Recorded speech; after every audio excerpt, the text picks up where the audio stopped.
We are live. Oh, what? Yeah. Okay. Are we gonna? Oh, yes, we're gonna see if it. F5.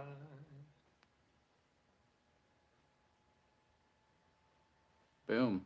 Oh, okay. Get your note off over here. Okay. So many items to choose from.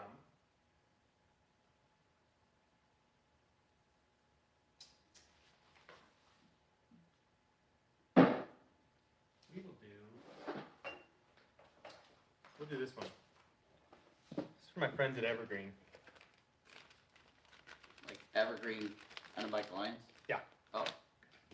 They have demo bikes. Oh, I didn't know that. Well, not demo bikes. They have I don't know if they're bikes that they're just trying out. They're e-bikes, but Are they not bikes for people that do trail work? yes. Oh, okay. But they're one of their shocks blew up. So. Oh, yeah, makes sense. Well, those guys are like carrying chainsaws and stuff, right? Yes.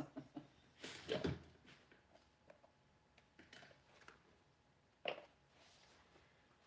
Oh. So today for our TV show, we're gonna rebuild a Rockshox Deluxe.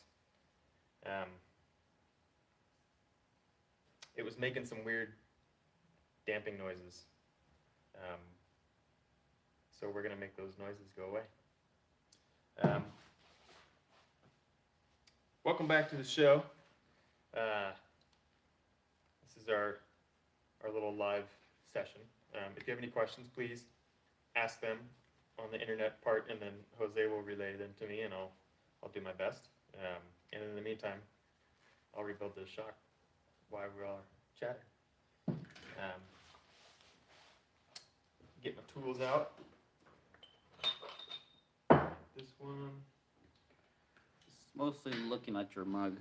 We want to see the shock. Yeah, that doesn't have a lot of. Doesn't have much angle, Angle. but You can put stuff under it. that's what I was gonna say. Alright. How's that angle work? Oh, I'm sure it's more better. See?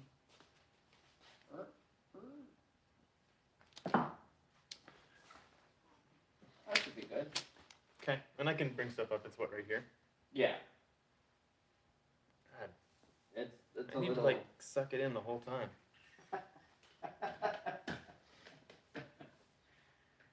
We're gonna have to get you. We're gonna have to get you one of those. What are they called? Spanx?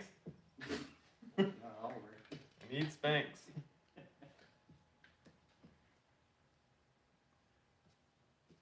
Alright. So this one, I got it listed somewhere.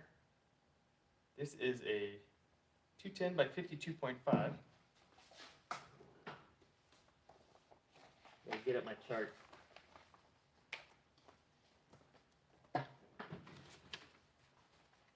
So I have an IFP tool that sets the piston inside the damper body. And you set the IFP distance based on the size of the shock. So this one, like I said, is 210 by 52.5. Within the metric world, a 210 by 52.5 is also a 210 by 55 with a 2.5 millimeter travel spacer. That's that blue thing. And I'll show that when we take it apart.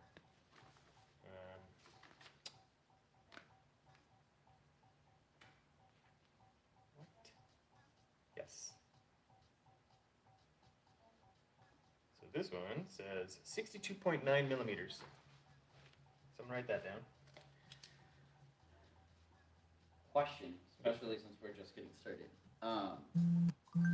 Those shocks are e-bike specific, right? Or they're like different because they're on an e-bike?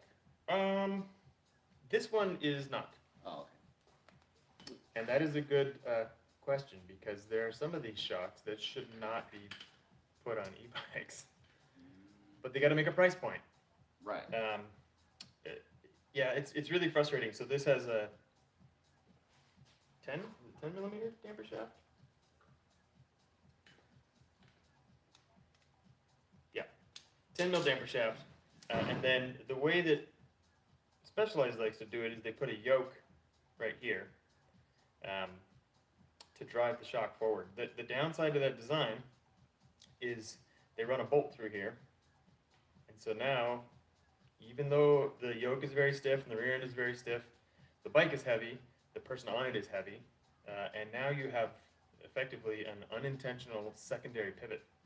And so this doesn't go anywhere, and you're trying to pivot this thing side to side, and it puts a lot of flex right here, which at the very simplest case, you can sometimes get blow-by where this shaft wears on the seal head because you're forcing it to go this way. It only wants to go this way. It doesn't want to go sideways.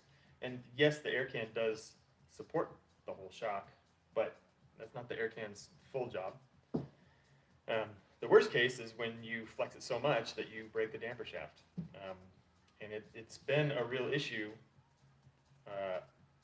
recently because they'll spec these smaller shaft shocks on these really big bikes that get pushed real hard with the yoke driving it. And Rockshox, up until recently, Rockshox didn't sell these damper shafts. So if you broke this damper shaft, the shock was garbage. It's really frustrating. So luckily for this one, I think this one just has just some bubbles in the oil. So we'll get it taken apart and get it sorted. But anyway,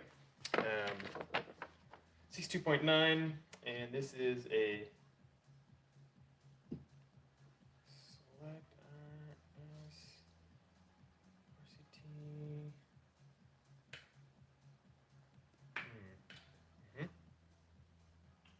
Just so you know, Yeah. we announced this as you have the answer to the meaning of life, just in case it gets weird later down the line. Somebody asked that? No, like, I announced it as Oh, you will have the Well, answer yeah. of life. yeah. I do. Okay, so we'll wait till more people are in, and then we'll give them the secret. No, I'm gonna tell it right now. Drink coffee and don't worry. Hang on. Did I have the wrong chart? Where's my other chart? I need this chart. Where's my chart? Lots of charts.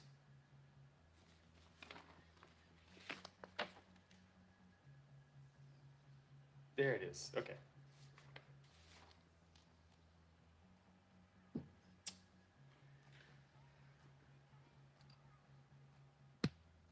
What is that business? Hi.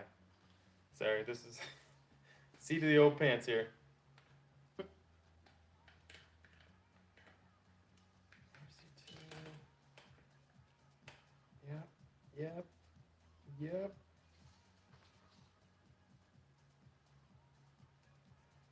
There we go. Okay. 350. So you can see, I do this for a living, and I still look all this stuff up because I can't memorize all this stuff. So 62.9. Preset that. Another way of saying 62.9 is 63 millimeters. Come on. Okay, that's set. That's set. As I've said before, cleaning as I go. ABC. Always be closing. A, always B, B, C, closing. First prize, Cadillac Eldorado. Second place, set of steak knives. Oh, Third place That's- is, you're fired. dude, big gap in between those prices. Just saying, going from Eldorado to a set of knives. Jesus, Have you seen that movie? I have not. Oh, yeah. It's really good. What are we talking about? Glengarry Glen Ross. Okay.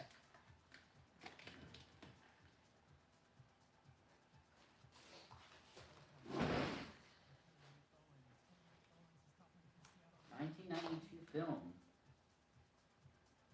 Well, wait a minute, you're old. Oh, wait, I am old.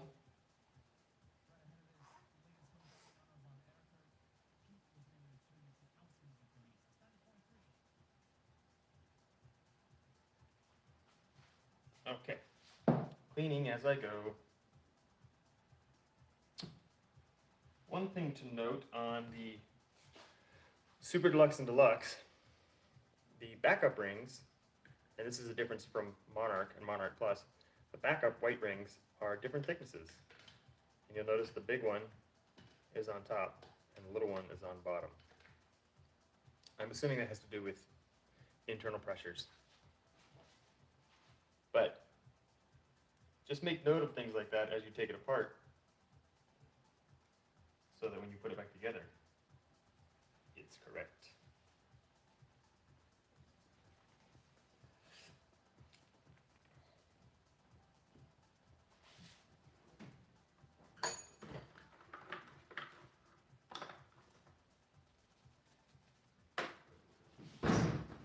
So the IFP, internal floating piston chamber, has a Schrader core, and it's got a little cap that uses the same tool as the Schrader core tool. Pull that off,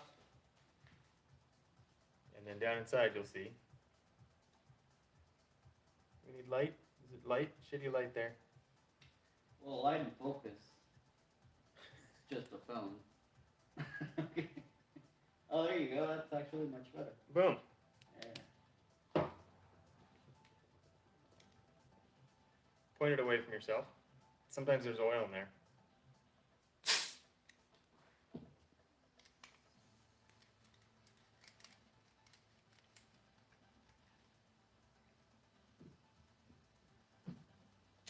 And then there's also a bleed fill port. See right there?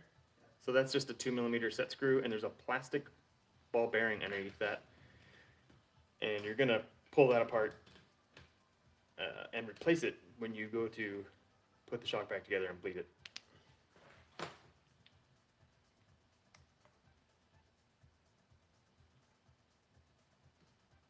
We have a question. Oh! Thanks for watching. We'll see you later. Will there be a follow-up to the Flex and Fork video?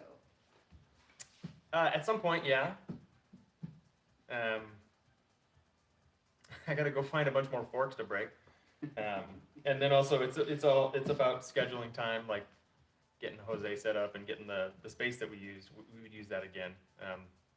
But the guys that have that space, they're totally down for us going and doing a second one. He even mentioned that. He's like, you guys are gonna want to do this again, right?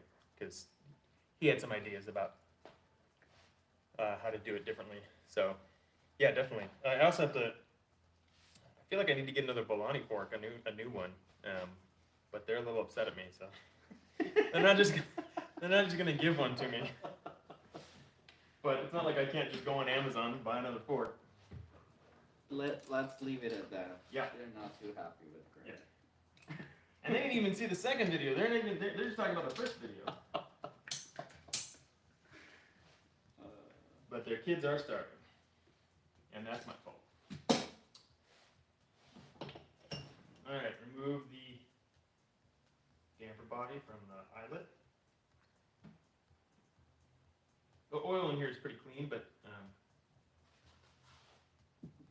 Don't reuse it. no, do not reuse it. No, this shock has, I think it's pretty low miles, but we're gonna see. I'm gonna pick this up real quick. See if we get any bubbles when we pour this out. Oh, I can see. Here we go. So you can kind of see the bubbles show up right there. And that is the noise they were experiencing, kind of a gassy sound. So, and then there's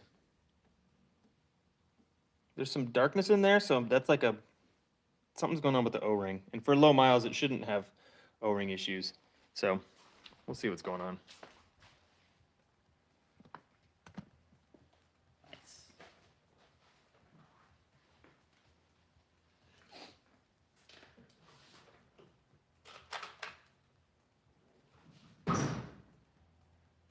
Oh, hey, they saw the video. They did watch that video for sure. Who's that? Bolani. Which one? the first one. Oh no, they definitely watched the Yeah, first one. yeah, for sure. Yeah, Yeah. they were like, oh, they. Yeah, at first they were watched it. kind of curious, and it's really it's really interesting. The first time they contacted me through Instagram, just some woman named April saying, "Hey, are you a blogger? Blah blah blah. We saw your video." I was like, "Okay," and it was just a very odd question. And then I realized that was them because April's account was the official Bolani Instagram account. And then a second time, they got in touch with me through a fake Facebook profile. Basically asking me to stop putting the video up because they were losing sales and their children weren't eating. Not kidding, like. But I just kind of called them out. I was like, I don't know who you are. This is not a real channel. This is not an official email. Mm-hmm.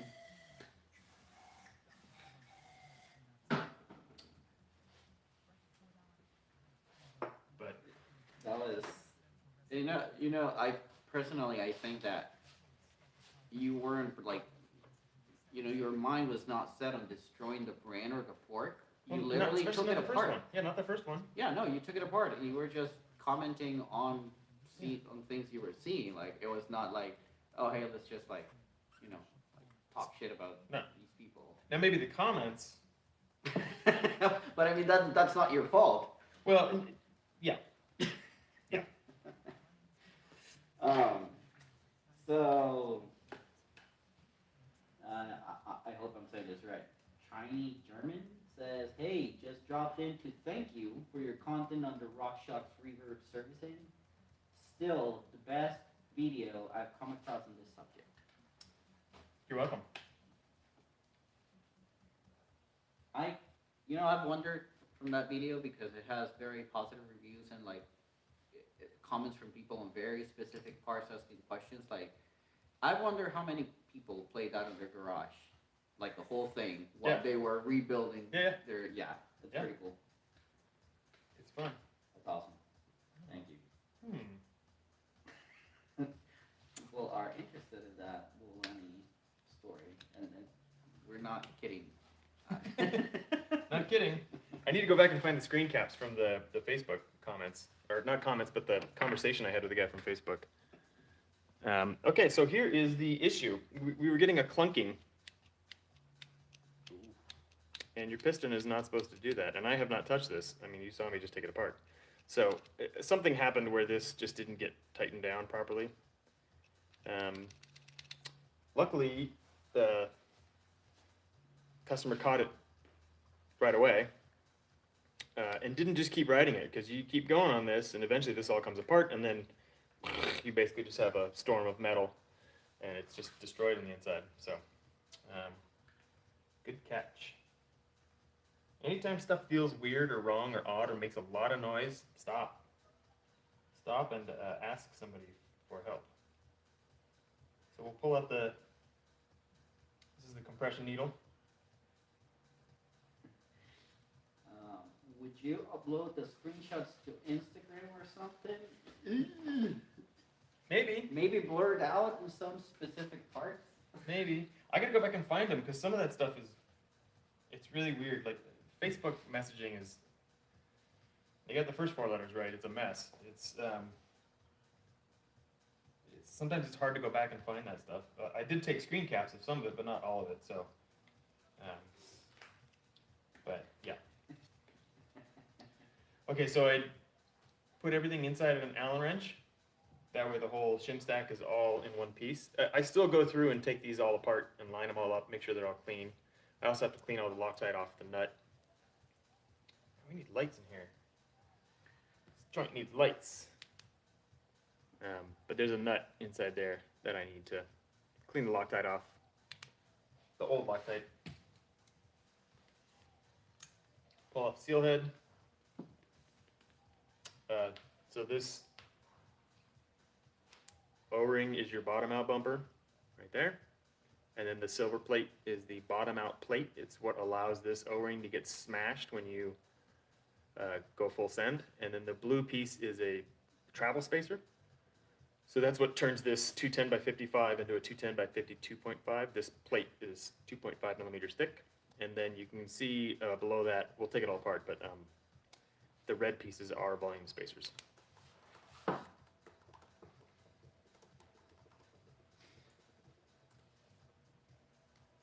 British biker quoted The Simpsons and said, "Won't somebody think of the children?"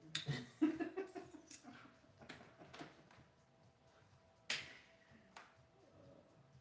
love that episode.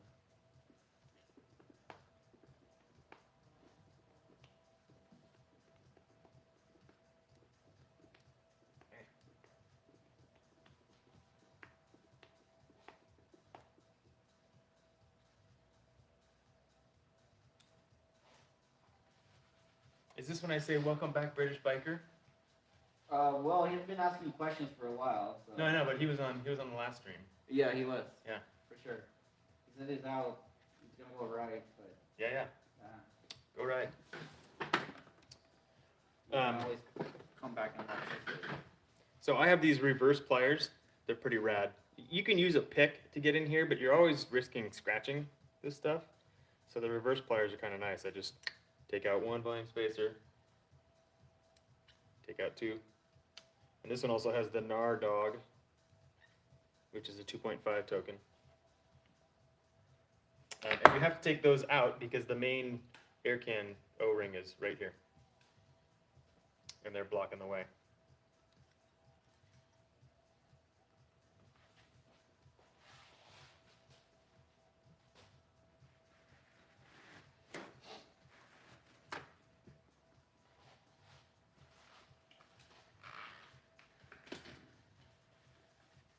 What is this time zone? I'm curious. What time is it? 7:05 p.m. Oh. Time for some dinner. He's gonna go right at 7:05 p.m. Well, maybe that's just his nickname, and he doesn't really live in. Could be. Could Could be. I assume. Bologna. things- Yeah. it could Damn be. Damn. They got us. They found us. We're really hoping the British biker's not Bologna. Just change your name to Bologna Biker.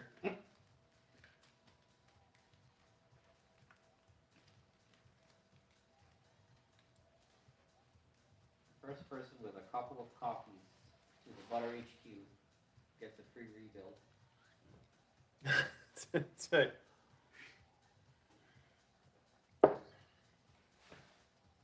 But you have to be here while we're streaming.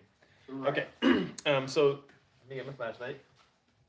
So inside this, let's see if you can see that. So there's a little white plastic ball that's inside there, and that's what they use to plug the fill hole. When you go to put the shock back together, this is where all the oil bleeds out, and then you put in this plastic ball, and then you put a set screw to basically effectively crush the ball. Fox does the same thing, but they use a steel ball bearing, so you don't have to crush it. You just got to make sure it's snug, pretty tight. But sometimes when they're installing these, they get stuck. We'll see how this one comes out. I use a 1.5 millimeter. Yep, that is stuck. So, you have to be very careful because I don't have any of these steel heads just floating around. And you don't want to hammer on this, and you don't want to hammer on the tiny Allen wrench. So what I do is I take a big set of angry pliers, and I clamp that thing. And it's at an angle, and I'll hit the pliers. And the hole comes up.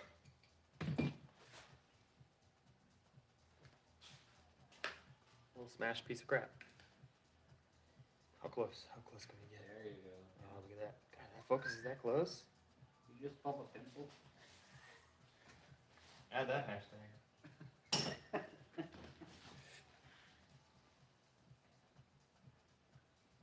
So the kit comes with that little ball? Yeah. Oh, gotcha. On the, It comes on Monarch and Monarch Plus too, but just so you know, when you're doing Monarch Plus, because you bleed it elsewhere, you don't have to do that part of the job. So save yourself a little time. Okay.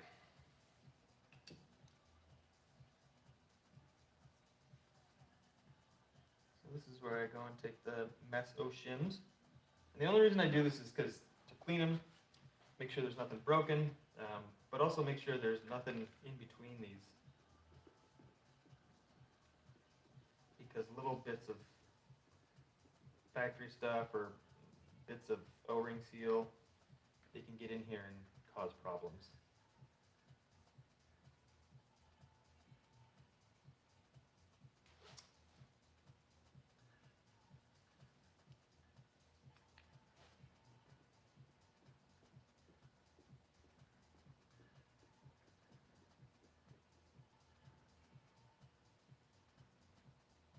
You always want to go in an order that just makes sense to you if you're doing this at home. Because the directions just kind of tell you, don't take this apart, just leave it all together, which is technically the smartest thing to do, because having this be maybe a little bit dirty and in the right order is way better than sparkly clean and in the wrong order. Because the chances of this getting messed up, you know, there's probably a million ways to put this back together. And only one of them's right. So this is the shaft piston nut, and it's got a bunch of red Loctite in it. Obviously they didn't have enough red Loctite, or it wasn't super clean when they put it together, or it wasn't torqued properly, but this nut was just floating around in there, so this will be the cause and the cure of our problems. Homer Simpson. Wisdom. So is this the first time this shock's been opened, basically? Yeah, and it's not, this one's pretty relatively new. I mean, it's all pretty clean inside, but it is. So it's like a manufacturer error, basically. Yeah. Okay. Which, I mean, yeah, happens. it's also 2019. Like, it's low hours, but it's 3 years old. It was definitely time anyway.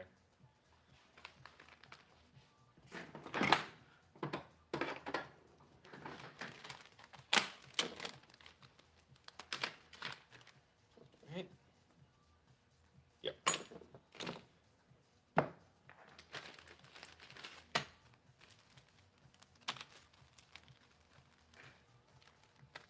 you can see in the kit, there's our little buddy, little white ball bearing. It also comes with bushings, comes with a little bit of grease, a little bit of oil.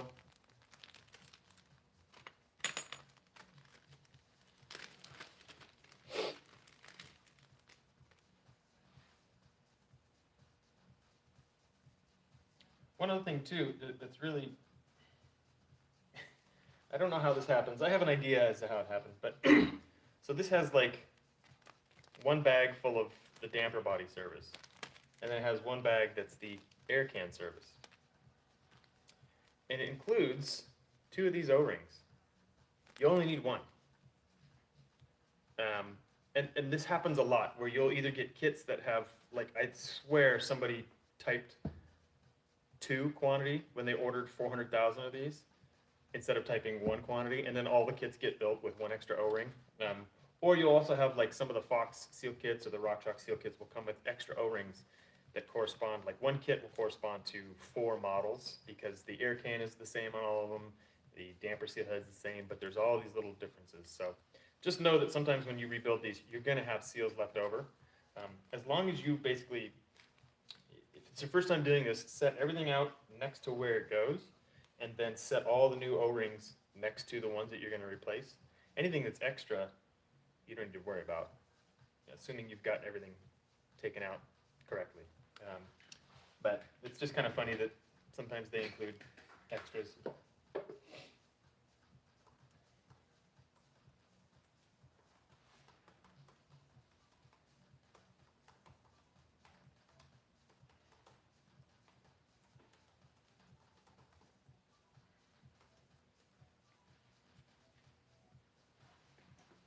So, and then same thing as I have mentioned before, I always kind of work in order. So like the first thing you need to put in is that main air can seal. Then this Nardog token goes next. And then a token. And a token.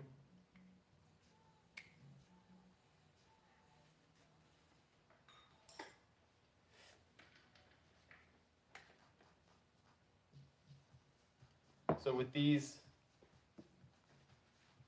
metric shocks, if you just had a 210 by 55, you would put on a bottom out plate and the O-ring. But because we're putting in this 2.5 millimeter thick travel spacer, Rockshox has built into the bottom of this thing a little recess. I don't know if you can see that. And it's designed to hold a second steel plate. This is what makes it 2.5 millimeters. This is not 2.5 millimeters. So then you basically sandwich it. You have steel plate, plastic plate, secondary steel plate.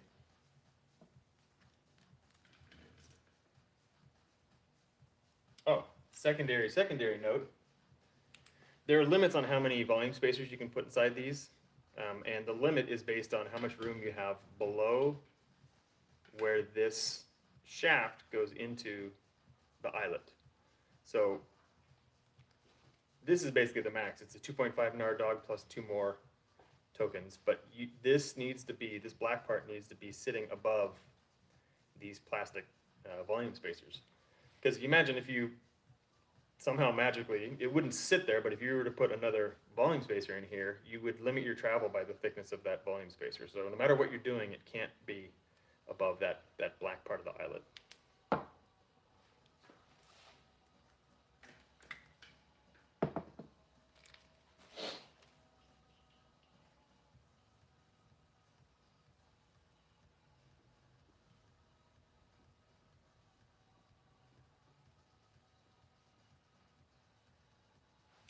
On the old Monarch and Monarch Pluses, the air can had 2 backup rings, a quad ring, and a lip wiper. On all of the Deluxe and Super Deluxe Air, they just went to 1 backup ring. So now it's black, white, black. In case you're used to doing Monarchs and Monarch Pluses and you go to do one of these and it looks like you're missing a piece. You'll notice that when you take it apart, but just a note.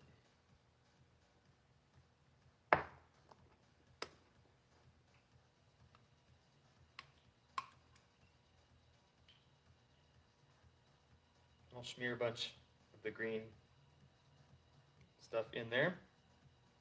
And then I also put a little bit right here. I just like to make sure that that seals easily. And I'll also smear a little bit on the inside where it's going to meet the quad ring on the body. I remember you told me this at some point, but you told me that Rockshox grease is Rockshox specific, right?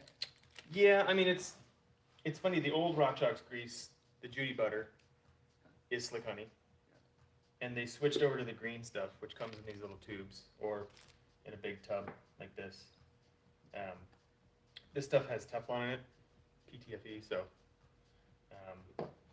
according to their internal homework, they like this stuff better for rear shocks, so. And I got tons of it, so. And it comes with every shock rebuild kit, so why not use it? But in a pinch, if you don't have that and your kit somehow didn't come with that, you can use slick honey. It's not the end of the world. Slick honey is used everywhere. But do not eat it. Yeah. I'm sure somebody has. I've used it on many parts of my car. You gave me a tub of it, that's the only grease I use.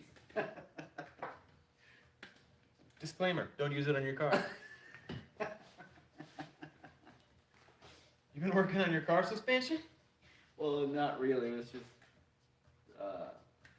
end links and stuff, so it's not that important. I just literally needed something against the rubber part so it didn't squeak. So IFP setting tool set to 62.9.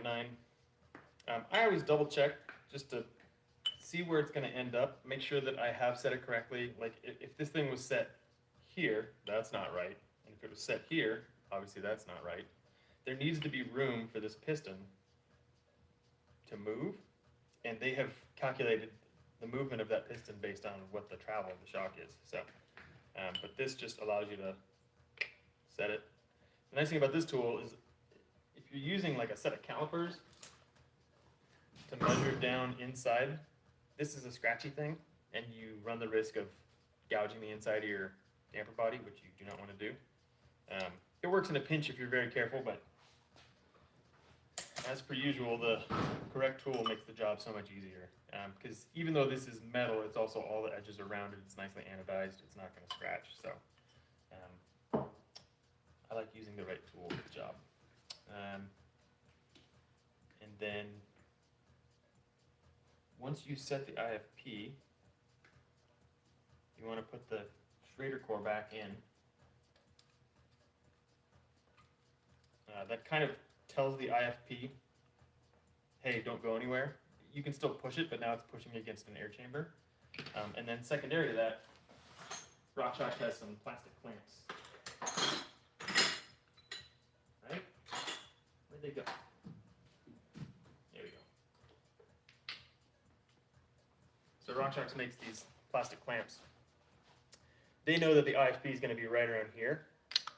And so when you go to put this thing together, you use these plastic shaft clamps to put this in the vise, and it kind of squeezes and holds that IFP in place because they really want to make sure that the IFP stays where they have told you to put it, so that when you go to put the shock together, oil is displaced out of the shock instead of pushing the IFP down into the wrong spot. And also it's got built-in flats so that when you go to tighten this down, you can use this to crank it off. So that sits there, but we're going to put the rest of this together first.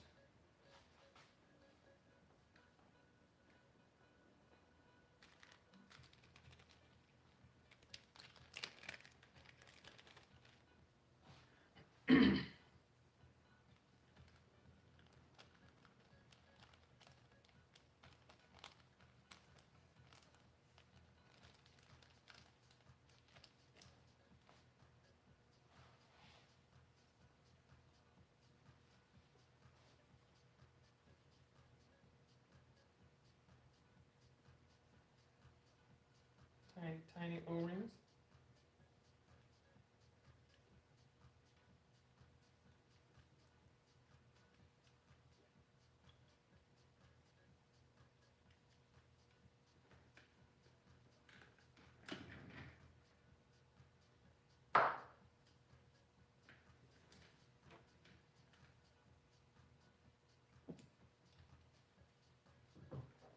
Those oil containers look like the things they use at Subway. For For mayonnaise? Yeah, like the vinegar and oil. Oh. Vinegar and oil? Yeah. Mm-hmm. They grab those things exactly like those. Yep. I'm pretty sure those are no longer food safe, but Let's say not. it's just oil, no vinegar.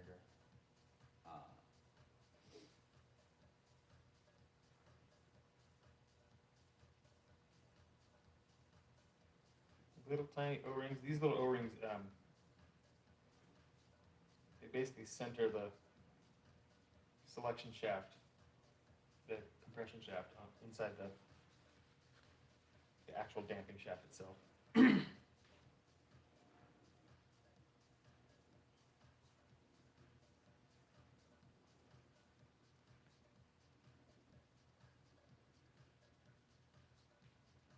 then there's kind of two ways to do this. You can pre-grease an O-ring and put it inside. I like to like preload this with grease. Not a crazy amount, but it just makes it easier to deal with. And I will use a non-blunt tool. Makes it easier to put an O-ring into like a pre-greased gland. That's what they call it. The space where an O-ring fills is called a gland. and then I'll smear the grease around inside. That way I'm not dealing with a greasy O-ring trying to get it in. Kinda.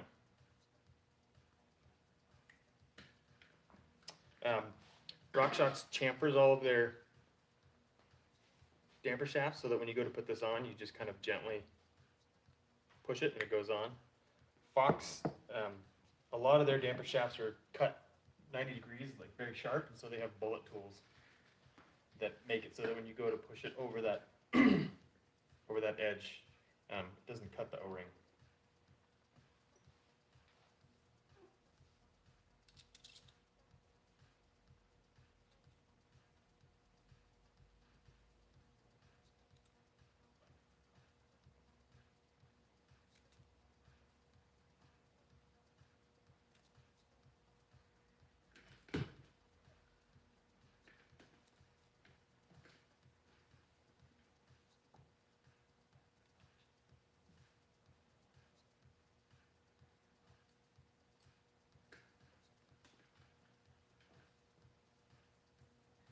So at the beginning, you said that even if you do this for a living, you still look for the like the instructions or like the rebuild guide or whatever.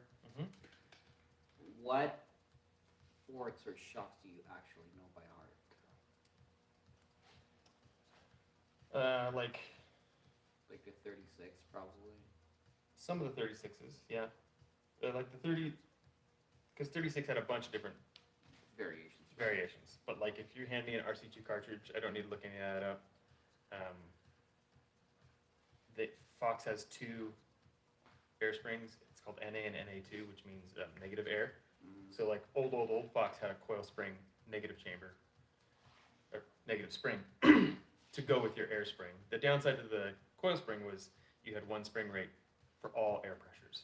So that doesn't always work out. So then they switched to NA, which stands for negative air. So you'd have a positive air chamber and a negative air chamber. And then they switched to NA2. But those, once you've done 100 or however many NAs, and then however many NA2s, like I don't have to think about those anymore.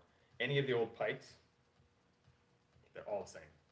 There's tiny differences between two of the dampers, but torque specs are the same, oil volume's the same, all of it's the same. So, yeah. And then same thing with like Monarch Plus. Yeah, I don't even think about it anymore. A1 through most of the C1 reverbs, don't think about it. But it's like anything else. You just do something 150 times and yeah. It's when stuff like fails in a way that doesn't make sense or you don't expect or is doing something weird, that's when you really have to like, it helps to really know them because you can kind of go, oh, well, if it's doing this weird thing with the air pressure, then it's going to be one of these two or three things. Yeah. Because, yeah, diagnostics is hard, especially when it's over the phone. Here, listen to this. No, that doesn't, I can't help you.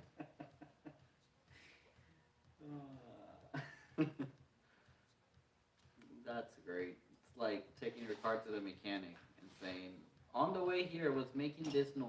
Yeah. It's no longer making the noise. Gone. Fixed it. That'll be $40. Yep.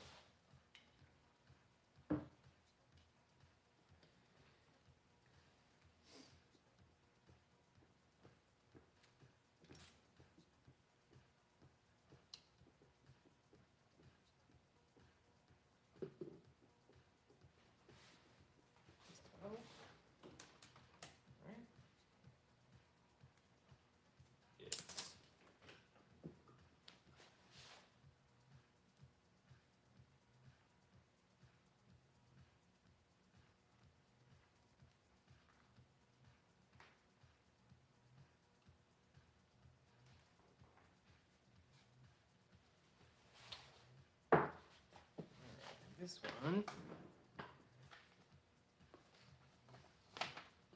Back to the charts.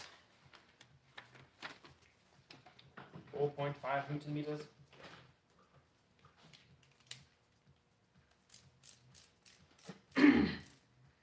like that's mostly the stuff you're looking for, like torque specs and like oil quantities and like oil type, but not really like the process itself. That's something. Yeah. Yeah. It's the weird one-offs that like you'll see one Scott nude, you know, Yeah. you'll see one of those for every 500 of everything else. Yeah. You just don't see them very often. So, and they have, you know, specific tools and yeah. Gotcha.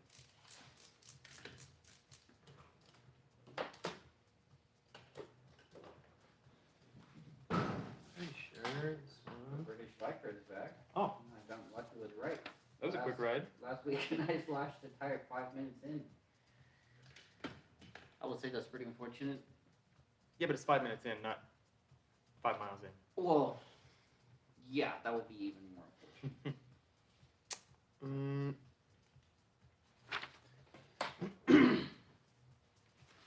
Okay. Here you go, it's the vinegar. I'm a sandwich artist. Greg was a employee of the month at Subway at least once in his life. Eat fresh.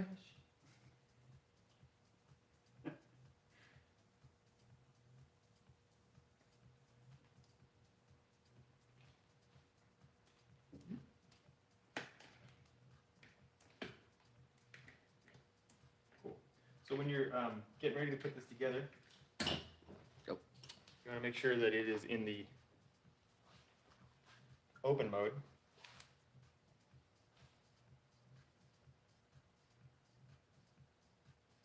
Versus closed.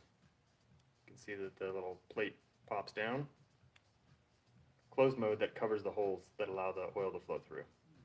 So when you're going to put it together, click it up into open mode. Otherwise, you'll have a really hard time.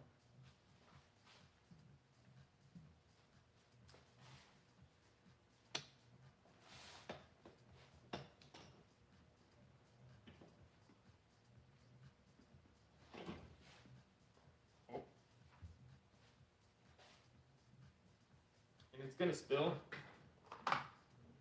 So, put a little catch rag.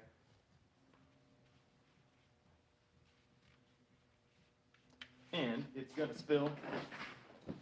So put the garbage can underneath.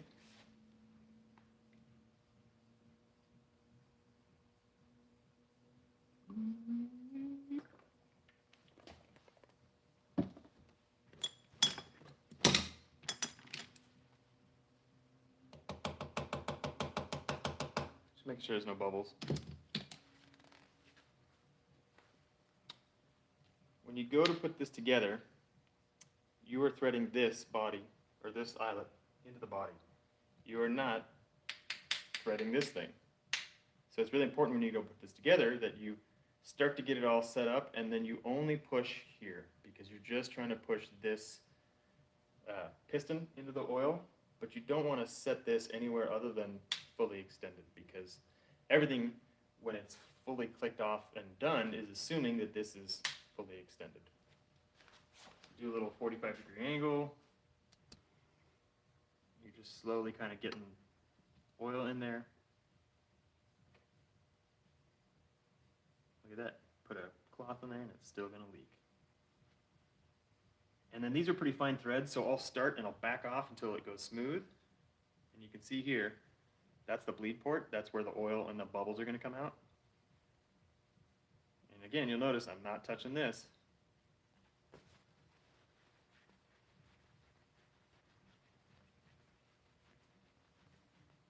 You want to do this by hand almost all the way, because you want to make sure you don't bugger up the threads on the body or the eyelet. Now I'm starting to engage the O-ring that's between this seal head and the body. So I can feel it get harder because I'm trying to get into that O-ring.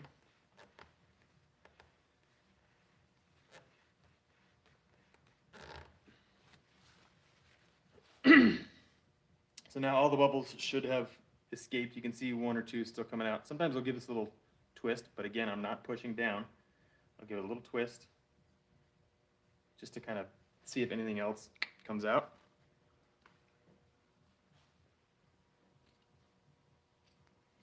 And we grab our plastic ball bearing.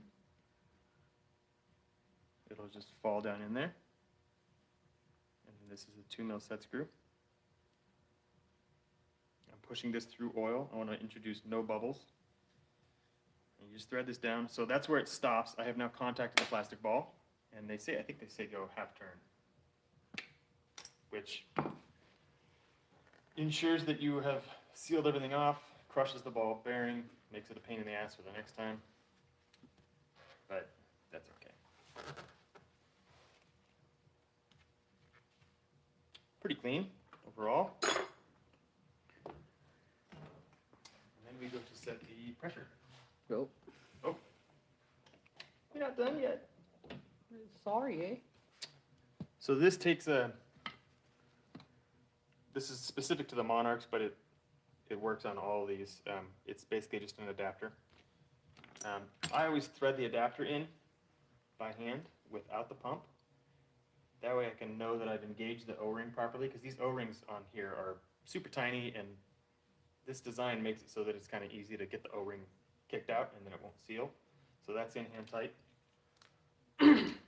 When you go to take this off, you're going to have, make sure that this stays with the pump, because you want to make sure that you are releasing this. Because right now, this valve is open. So if this was at 350, if I put this in, everything goes out. So when you take it apart, you want to make sure that this stays connected.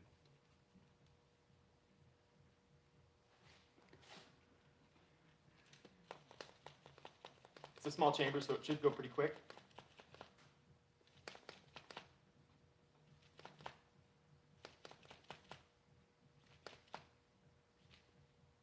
Does it go up to?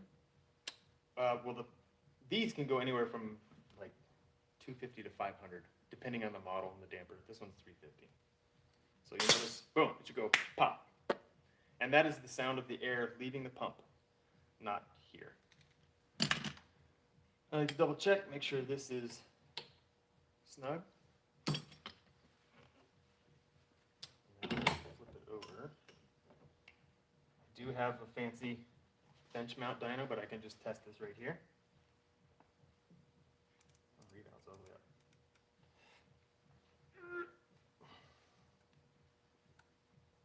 Ah!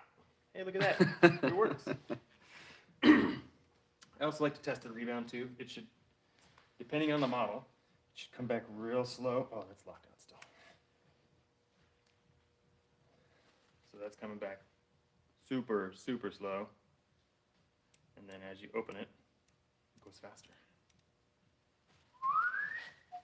Cool.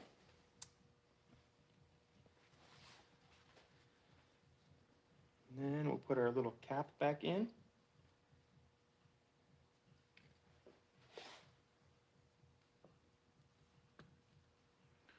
I'm making people dizzy by pulling that around. Post your videos of you throwing up. Okay.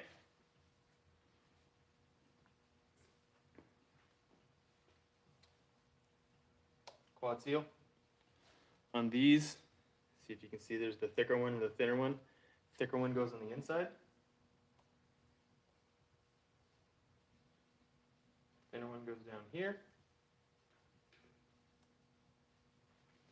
Deluxe and Super Deluxe have this internal spring that goes in the negative chamber. These are designed to help counteract the pressure that is inside the IFP. It just makes it so that it's supposedly a little bit more supple off the top. You're counteracting the forces that you need to push against this internal pressure. So there's some debate as to whether or not this actually does much, because this is a pretty light spring, and you can see, I mean, I'm no 20-pound weakling, but that takes a lot of pressure, whereas this doesn't take much pressure. So is it really doing that? Who knows? I ain't no scientist.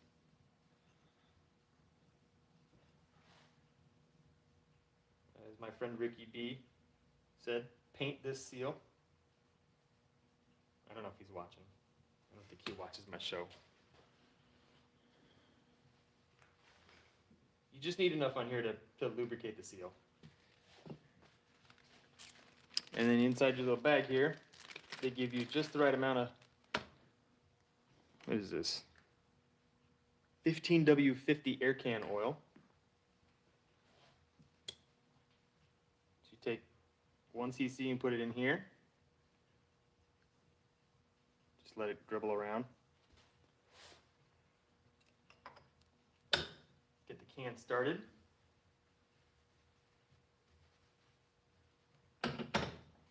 Tip it up, put the other cc in the top. Doesn't have to be perfect. Now, sometimes when you're going to put this can on, you're fighting the negative pressure. You have no positive pressure in here right now. So everything you're doing, you're basically building up internal pressure in that negative side. So I'll demonstrate real quick. We'll put it in lock. You can see it wants to come back. And it can be really hard sometimes, depending on the size, especially on the older shocks that don't have this larger negative chamber. It's really hard to get the can all the way up. But if you lock it out, sometimes you can equalize the negative chamber as you're putting it together. And you'll see, like I'm pushing. Where is it? So that just let all the air out of the negative chamber, and now it sits. So now it's equalized. You can do this on the Fox Evol shocks, the extra volume, which is their version of Debonair, which is just another way of saying bigger negative chamber. But now you can see I have a vacuum. Now it wants to pull up. So you can see how much easier that is. I don't have to push against all that air pressure.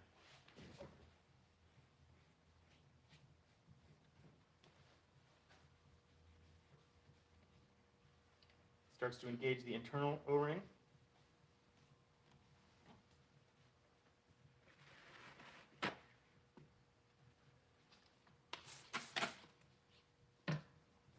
I always clean the can before I use the strap wrench, otherwise it won't grip.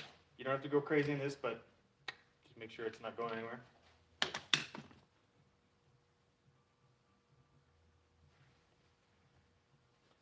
Fun-o-meter. Took it.